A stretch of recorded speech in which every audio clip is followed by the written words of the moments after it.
Hi guys, it's Chris of Vernon Composition, and today I'm going to show you a quick tutorial or run through of Line 6 Pod Farm 2.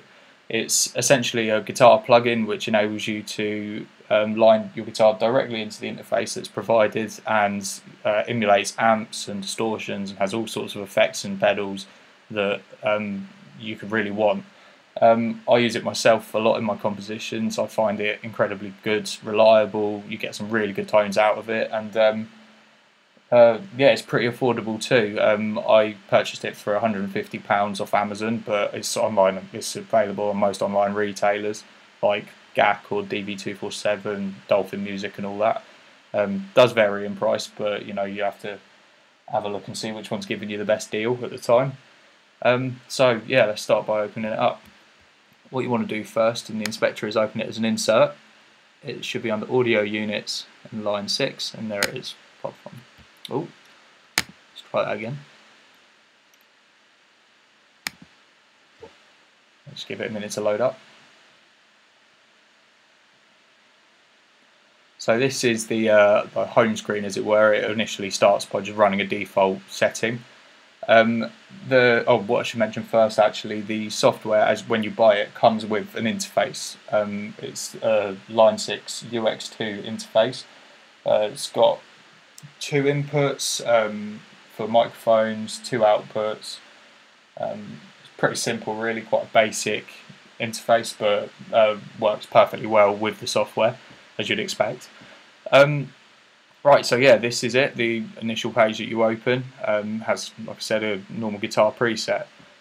What I'll do is actually open up a new, just a blank tone.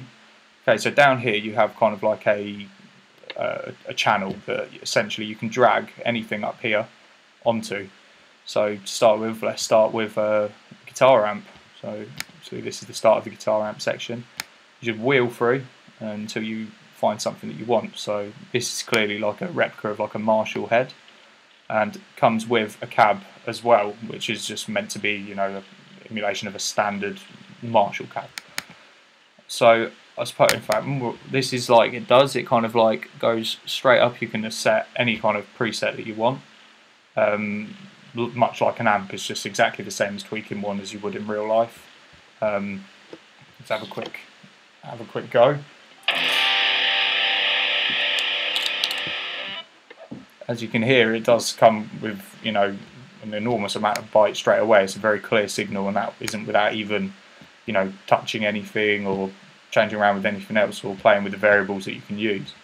So what most of these amps do come with, which is I find incredibly impressive, is not only do you have the option to use any kind of cab that you want, you can also choose microphone. Like it comes with, like, you can download more or buy more, but it comes with like all sorts of condensers. Obviously that's like a replica of a 57 or just a normal dynamic, but you can also just choose if it's on axis, off axis, and all that kind of thing, which is really good. You can make it sound even more realistic than it already does, I believe. Here you can choose like the room kind of size, so you've got like ambient effects in it as well, like without even applying reverbs or anything like that. So also it's got an incredibly wide range of pedals, from your delays. It's got just an absolute ton of them. I find that most people end up with a favourite that they like to use. I personally just like the normal digital delay. Again, if you click on those, you get like as if it's a real pedal. You can play around with it all. You can beat sync it all up as well with to the tempo that your Logic track's set at. Obviously you can change that with using like the rate and stuff like that, so that's pretty decent. It also has a built-in gate, which can be very helpful. There is a gate in one of the pedals somewhere, but I found this one really effective. It just cuts out that kind of hiss that you would get from a normal amp.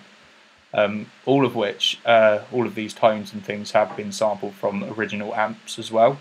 So this one, that's, like I said, is a Marshall replica, is originally based on the tone of the Marshall itself.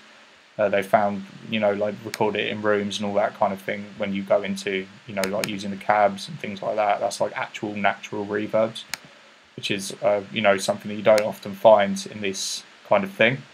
Here you've just got a small equalizer, you can just see what's going on.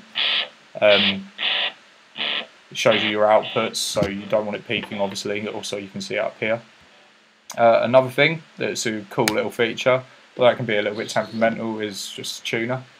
So you sort it out yourself.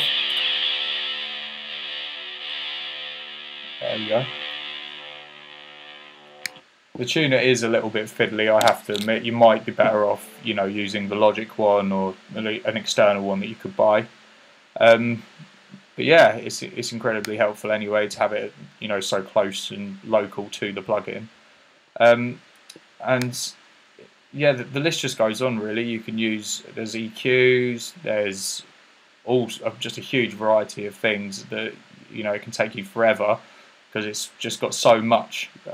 It's a case of fiddling around with it, playing around, and seeing what it is that you can actually come up with. There's just such a variety.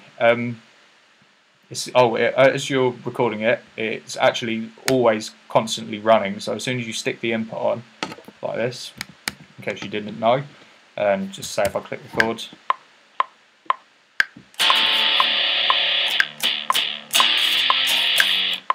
it's constantly running. So whichever you change, you can change the input to that one. Oh, it says. Well, I haven't actually set up another insert, but it localizes it as well to each of the channels. So say on this one you wanted a distorted tone. On this one, if I plug in another one,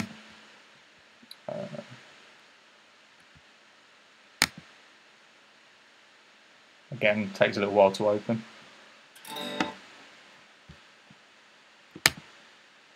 Change the input.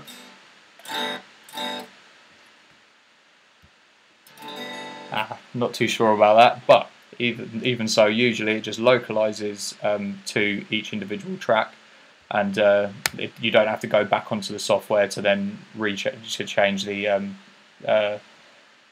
effects that you will desire. It just keeps it onto each channel. Thank you for listening. I hope this has sort of helped, and yeah, thank you. Cheers.